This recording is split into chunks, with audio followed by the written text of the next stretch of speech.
چہرے کے پردے کے بارے میں بہت زیادہ حدیثیں ہیں. حضرت ام خلاد ایک خاتون تھی، ان کا بیٹا ایک غزوے میں شہید ہو گیا. وہ اس کے بارے میں کچھ پوچھنے کے لیے حضور کے پاس آئی، صحابہ بیٹھے ہوئے تھے تو انہوں نے نقاب ڈالا ہوا تھا. منتقبۃ، نقاب کا لفظ بھی حدیث میں موجود ہے. اور یہ لوگ کہتے ہیں نقاب تو جو ہے یہ بعد کی پیداوار ہے، یہ لفظ کوئی ہے ہی نہیں. حجاب کا لفظ قرآن میں ہے، جلباب کا لفظ قرآن میں ہے، خمار کا ذکر قرآن میں ہے، اور یہ منتقبۃ نقاب ڈالی. لوگوں نے کہا عجیب عورت ہے یہ، اس کا بچہ شہید ہو گیا ہے، مطلب یہ کہ سخت صدمے کی کیفیت ہے اور یہ اس وقت بھی اس نے نقاب ڈالی ہوئی ہے. تو انہوں نے جواب دیا ان ارزو ابنی لا ارزو حیائی، میں نے بیٹا کھویا ہے، اپنی حیا نہیں کھوئی ہے. یہ ہے ہماری تہذیب، یہ ہمارا تمدن، اسی پر ہمارے گھر بنتے تھے. یہ تو مغربی تہذیب نے آ کر ہمارے گھر بنائے، آگے سے کھلا پیچھے سے کھلا، کھلا ہی کھلا. ہمارے گھر چار دیواری ہو، آج چار دیواری ہے کہاں؟ فرش التراب يضمني. لیکن ایک عارضی محرم اور ابدی محرم میں فرق کر دیا انہوں نے. عارضی محرم کیا ہے؟ سالی جو ہے وہ عارضی محرم ہو گئی. کیوں؟ کہ جب تک اس کی بہن زندہ ہے جو آپ کی نکاح میں ہے، آپ کی شادی سالی سے تو نہیں ہو سکتی، تو جس سے شادی نہیں ہو سکتی وہ محرم ہو گیا، تو یہ عارضی محرم ہے. ہاں اگر آپ کی زوجہ فوت ہو جائے تو پھر نکاح ہو سکتا ہے، یہ عارضی اس وجہ سے ہے، پھر وہ نامحرم ہو جائیں گے. تو اس اعتبار سے یہ ایک فتنہ ہے جو اس دور میں اٹھا ہے. محرم کوئی عارضی نہیں ہوتا، محرم وہی ہے جو ابدی محرم. دیکھیے دیور جبکہ اس کا شوہر ابھی زندہ ہو تو دیور سے پردہ کرے گی کہ نہیں؟ شادی تو نہیں ہو سکتی. ہاں بھائی مر جائے تو شادی ہو سکتی. اس کو انہوں نے کہہ دیا یہ عارضی محرم. اسی طریقے سے بھابھی جبکہ بھائی ابھی زندہ ہے، پردہ نہیں، وہ شادی نہیں ہو سکتی. بھائی فوت ہو جائے شادی ہو سکتی، عارضی ہو. یہ بالکل غلط ہے، بہت بڑا فتنہ ہے. محرم وہی ہے کہ جو ابدی محرم ہے، محرم ہے کہ اس پر حرام ہے اس میں نکاح ہونا ہر حالت کے اندر. اور جہاں تک یہ رشتے ہیں باریک، سالی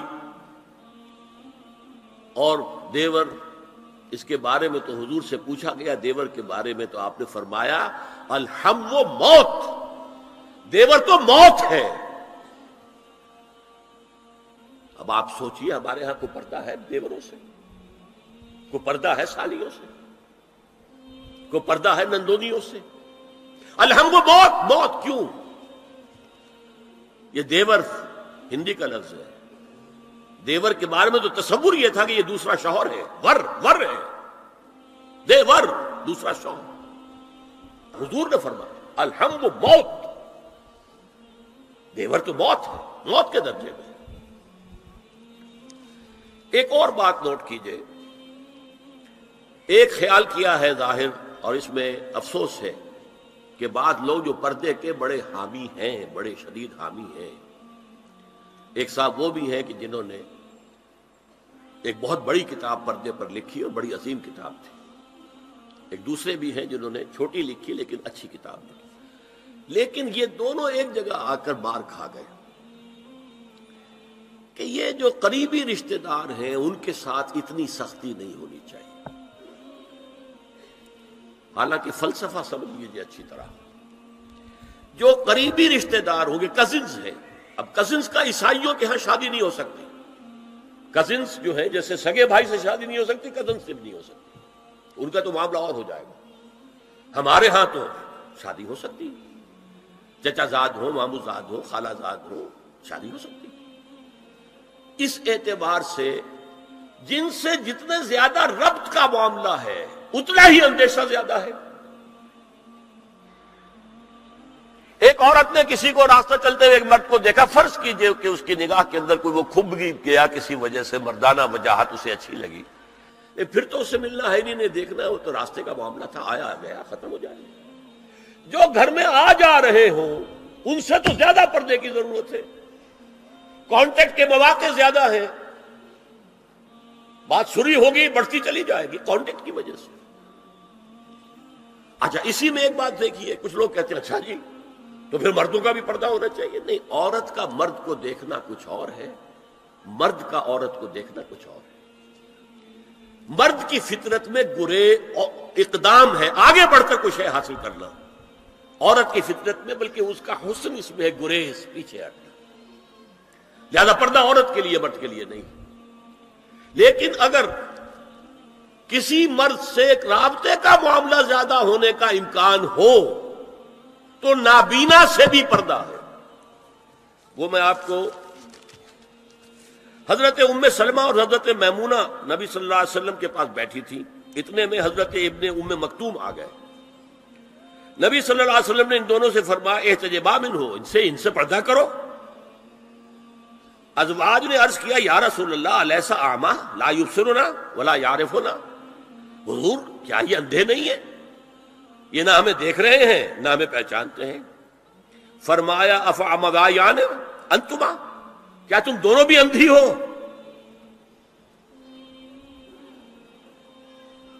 الا تبصران ہی، کیا تم نہیں دیکھ رہی ان کو؟ حضرت ام سلمہ تصریح کرتی ہیں ذالک بعد ان امر بالحجاب، یہ جب حجاب کا حکم آ گیا تھا تب حضور نے پھر یہ حکم دیا۔ اس کی وجہ کیا تھی؟ حضرت عبداللہ ابن مکتوم کا گھر میں آنا جانا تھا، تو اگرچہ اندھے ہیں لیکن یہ کہ یہ بار بار کا آنا جانا اس سے فتنے کا ایک دروازہ کھل سکتا ہے، اس دروازے کو بند کر دیا گیا۔ حضرت عائشہ کے پاس ایک نابینا آیا تو انہوں نے اس سے پردہ کیا، کہا گیا کہ آپ اس سے پردہ کیوں کرتی ہیں، یہ تو آپ کو نہیں دیکھ سکتا۔ جواب میں حضرت ام المومنین نے فرمایا لاکنی انظر الیہ، میں تو اسے دیکھ رہی ہوں نا۔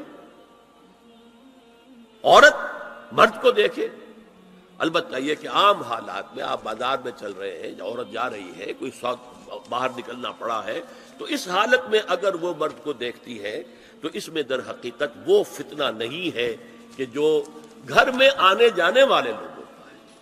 تو جو یہ کزنز ہیں، جو قریبی رشتہ دار ہیں، جن کا آنا جانا زیادہ ہے، ان سے زیادہ سخت پردہ ہونا چاہیے بنسبت اجنبیوں کے، کہ اجنبیوں سے آج اگر کوئی دیکھ بھال ہوئی ہے تو اس کے بعد پتہ نہیں پھر کبھی دیکھے گا بھی کہ نہیں یا دکھے گی کہ نہیں۔ میں تو آپ کو سنا نہیں سکا، میرے پاس تو بہت زیادہ حدیثوں کا مواد تھا۔ چہرے کے پردے کے لیے حدیثیں جو ہیں، استیزان کے لیے کتنی حدیثیں ہیں، چہرے کے پردے کے بارے میں بہت زیادہ حدیثیں ہیں۔ حضرت ام خلاد ایک خاتون تھی، ان کا بیٹا ایک غزوے میں شہید ہو گیا، وہ اس کے بارے میں کچھ پوچھنے کے لیے حضور کے پاس آئی، صحابہ بیٹھے ہوئے تھے تو انہوں نے نقاب ڈالا ہوا تھا، منتقبۃ، نقاب کا لفظ بھی حدیث میں موجود ہے، اور یہ لوگ کہتے ہیں نقاب تو جو ہے یہ بعد کی پیداوار ہے، یہ لفظ کوئی ہے ہی نہیں۔ حجاب کا لفظ قرآن میں ہے، جلباب کا لفظ قرآن میں ہے، خمار کا ذکر قرآن میں ہے، اور یہ منتقبۃ نقاب ڈالی۔ لوگوں نے کہا عجیب عورت ہے یہ، اس کا بچہ شہید ہو گیا ہے، مطلب یہ کہ سخت صدمے کی کیفیت ہے، اور یہ اس وقت بھی اس نے نقاب ڈالی ہوئی ہے۔ تو انہوں نے جواب دیا ان ارزو ابنی لا ارزو حیائی، میں نے بیٹا کھویا ہے، اپنی حیا نہیں کھوئی ہے۔ یہ ہے ہماری تہذیب، یہ ہمارا تمدن، اسی پر ہمارے گھر بنتے تھے۔ یہ تو مغربی تہذیب نے آ کر ہمارے گھر بنائے، آگے سے کھلا پیچھے سے کھلا، کھلا ہی کھلا۔ ہمارے گھر چار دیواری ہوتا، آج چار دیواری ہے کہاں؟ چار دیواری کے اندر چاروں طرف کنسٹرکشن، درمیان میں سین، دور سے کہیں کوئی نگاہ پڑ سکتی ہو تو پڑ سکتی ہو، آس پاس سے نہیں۔ اور ڈیوڑی اور مردانہ علیحدہ، کم سے کم بیٹھک تو علیحدہ ہو، ورنہ یہ کہ مردانہ پورا، ان کے لیے کوئی غسل خانہ وغیرہ بھی۔ یہ ہماری تہذیب تھی۔ اسپین کا آرکیٹیکچر پوری دنیا میں مشہور ہے، اور وہ یہی تھا، مورش آرکیٹیکچر، اس کو مورس کہتے تھے وہ عربوں کو، وہی تھا، مرد گھر اس طرح کے بنتے تھے۔